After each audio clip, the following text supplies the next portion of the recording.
ECOWAS, founded in 1975 to foster economic integration and stability, now faces its greatest test. Under Nigeria's President Bola Tinubu, the bloc took a hard line on democracy as coups swept the Sahel, but unity has frayed.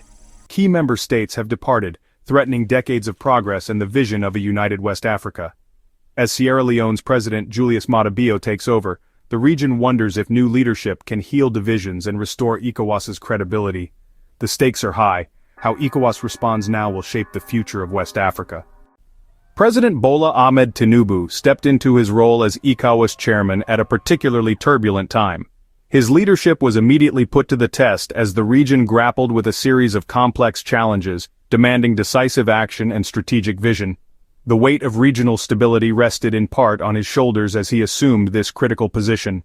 Almost immediately, a military coup in Niger plunged the region into deeper uncertainty. This event not only threatened the democratic fabric of Niger, but also posed a significant challenge to the entire ECOWAS framework, potentially emboldening other factions seeking to undermine established governance. President Tinubu responded decisively, leading ECOWAS in imposing tough sanctions on Niger.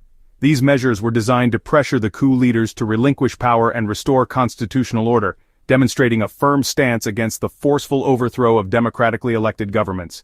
His message was clear, signaling zero tolerance for unconstitutional power grabs within the ECOWAS region. He articulated the importance of upholding democratic principles and the collective commitment to ensuring that member states adhere to these fundamental values. Tinubu's approach was clear. He was determined to send a strong message. Democracy is non-negotiable for regional stability, and any deviation from this path would be met with firm and unified resistance.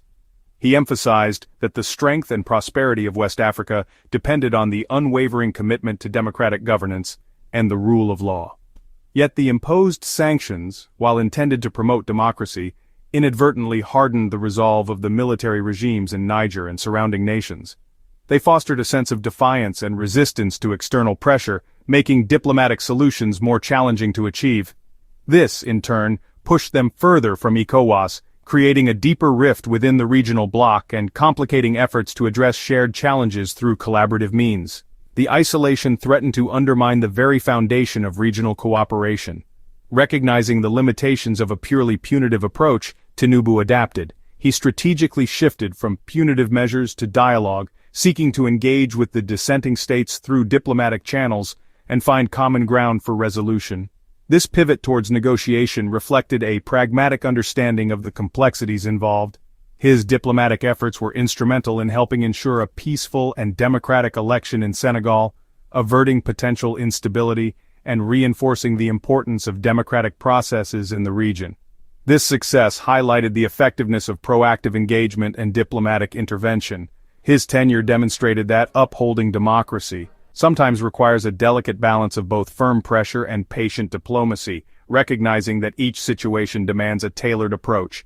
It's a nuanced strategy that acknowledges the diverse political landscapes within the region. Despite these significant efforts, the withdrawal of key Sahelian states from ECOWAS cast a shadow over his successes, signaling a growing divide within the region and raising concerns about the future of regional integration. This setback underscored the persistent challenges to maintaining unity and cooperation. Ultimately, Tinubu's legacy is a complex mix of principled stands taken in defense of democracy, and the sober realization that true unity often demands flexibility, compromise, and a willingness to adapt to evolving circumstances. It's a lesson in the art of leadership within a diverse and dynamic region. The central challenge now is to reconcile those high ideals with the often harsh realities of a deeply divided region. Navigating the path forward requires wisdom, resilience, and a steadfast commitment to the well-being of all West African nations. The future of ECOWAS hinges on finding common ground amidst these divisions. The withdrawal of Mali, Burkina Faso, and Niger from ECOWAS marks an unprecedented rupture. These Sahelian states, led by military juntas, cited harsh sanctions and lack of support against jihadists as reasons for leaving. Their exit fractures regional security and disrupts decades of economic integration. The new alliance of Sahel states, now aligned with Russia, deepens the divide.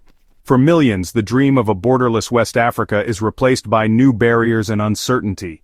ECOWAS faces a fundamental test. Can it enforce its principles without losing more members? Tinubu's decision to step down as ECOWAS Chair despite re-election signals a strategic reset. His hardline approach became synonymous with sanctions, fueling grievances among breakaway states. A leadership change offers a chance for fresh dialogue and a shift from confrontation to reconciliation. Tinubu also faces pressing domestic challenges in Nigeria, demanding his full attention. The move is less a retreat than a pragmatic handover for the bloc's greater good. ECOWAS demonstrates adaptability, recognizing that new messengers can open new doors. The hope is that new leadership can bridge divides and restore unity. President Julius Maada Bio of Sierra Leone now leads ECOWAS through its most turbulent era. With experience as both a military leader and a democratically elected president, Bio brings a unique perspective. He supported initial sanctions but now must chart a path toward dialogue and healing. Bio's priorities: strengthen democracy, boost security cooperation, and revive economic integration. He acknowledges ECOWAS's credibility is at stake and aims to address root causes of instability.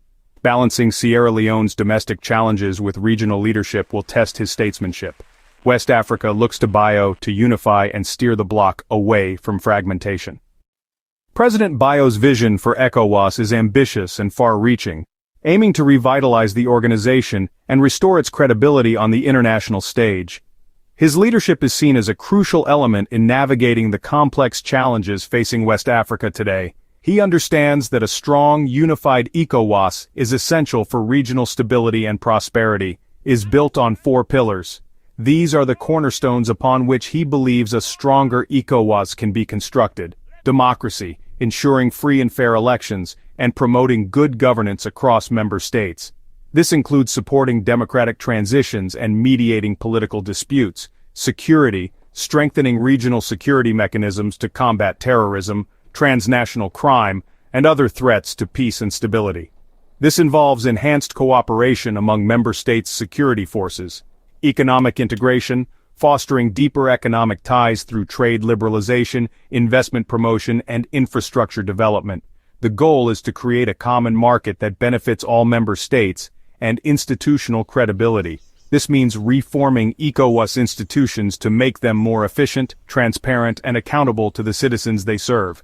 He aims to uphold democratic norms, reinforcing the importance of the rule of law and respect for human rights, while promoting inclusive governance and credible elections, ensuring that all voices are heard and that electoral processes are fair and transparent is paramount. Security cooperation is critical, particularly in the face of rising instability in the Sahel region. Revitalizing the ECOWAS standby force, making it a more effective tool for conflict prevention and peacekeeping operations, and addressing root causes of extremism.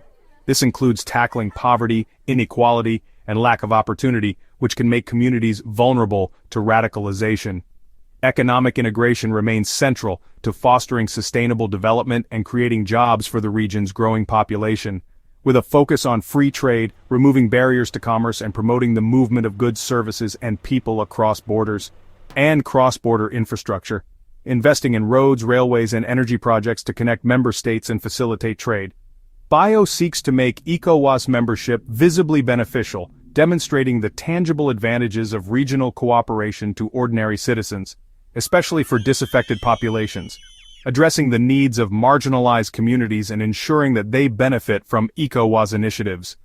Restoring trust means consistent, transparent action, building confidence in ECOWAS institutions and processes, and genuine dialogue with all parties.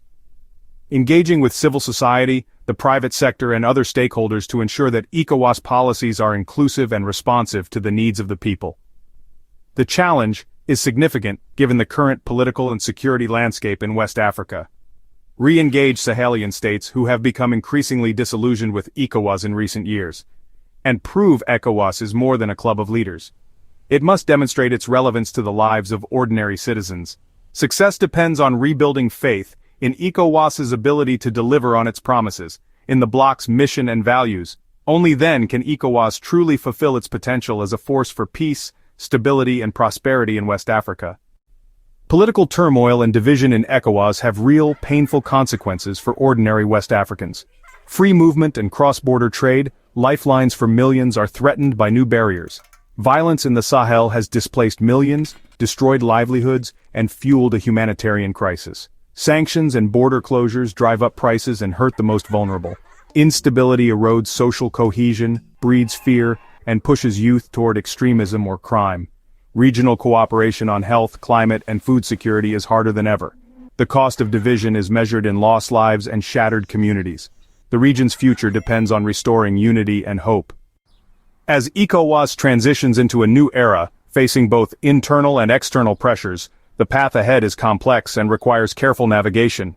The organization stands at a critical juncture, where decisions made now will shape the future of West Africa for years to come. Leaders and analysts offer both hope and caution, painting a nuanced picture of the challenges and opportunities that lie ahead. Their perspectives, often diverging, highlight the multifaceted nature of the situation and the need for a comprehensive approach. Tinubu emphasized unity, stressing the importance of regional cohesion in the face of adversity. He sees a united ECOWAS as essential for stability and progress, and appointed envoys demonstrating a commitment to diplomatic solutions and peaceful resolutions. These envoys are tasked with fostering dialogue and understanding between ECOWAS and the breakaway states, to keep dialogue open with breakaway states even amidst political tensions and disagreements. Maintaining these lines of communication is crucial for preventing further escalation and finding common ground. Bayo's inaugural message focused on democracy, reaffirming his commitment to democratic principles and good governance. He highlighted the importance of upholding the rule of law and protecting fundamental freedoms. Security, recognizing the critical role of a stable and secure environment for development and prosperity. Without security, progress is impossible. And restoring credibility, essential for regaining public trust and confidence in government institutions. This involves transparency, accountability, and a commitment to ethical leadership. Analysts warn that reintegration will be slow, a complex and challenging process that requires patience and perseverance. There are no quick fixes or easy solutions. Given deep ideological divides which have been exacerbated by recent political events, bridging these divides will require open dialogue, mutual respect, and a willingness to compromise, and inconsistent responses to coups which have undermined the credibility and effectiveness of ECOWAS. A more unified and decisive approach is needed to deter future coups and protect democratic institutions. They argue that leadership change alone isn't enough, it's merely a starting point. Systemic reforms are needed to address the underlying issues that fuel instability. Root causes like poor governance, corruption, and weak institutions must be addressed head-on. These issues erode public trust, undermine economic development, and create fertile ground for conflict. And lack of opportunity must be addressed, creating pathways for young people to find meaningful employment and contribute to their communities. Investing in education, skills training, and entrepreneurship is essential. Civil society calls for peace and unity, amplifying the voices of ordinary citizens who yearn for a better future. Their activism and advocacy play a vital role in holding leaders accountable and promoting positive change, urging leaders to put people first, prioritizing the needs and aspirations of their citizens above all else. This requires a shift in mindset and a commitment to serving the public good. The crisis demands more than diplomacy. It requires a fundamental rethinking of the region's social, economic, and political structures. It requires a new social contract for the region, one that is based on inclusivity, justice, and shared prosperity. This contract must address the root causes of conflict and inequality. The path forward is uncertain, filled with challenges and potential setbacks, but with courage, determination, and a commitment to working together, a brighter future is possible. But the will for peace remains strong, a testament to the resilience and determination of the people of West Africa. Their hope for a more peaceful and prosperous future is the driving force behind the region's ongoing transformation. ECOWAS's future depends on rebuilding trust with Mali, Burkina Faso, and Niger. Dialogue, not coercion, is key, especially on shared threats like terrorism.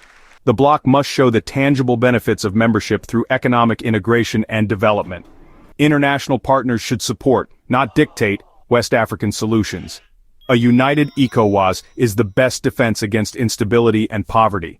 The current crisis is a chance for reform and renewed commitment to solidarity. The journey to heal divisions will be long, but it is essential. Fragmentation is not an option for West Africa's future. President Bayo and regional leaders must turn crisis into opportunity for a stronger, more resilient community.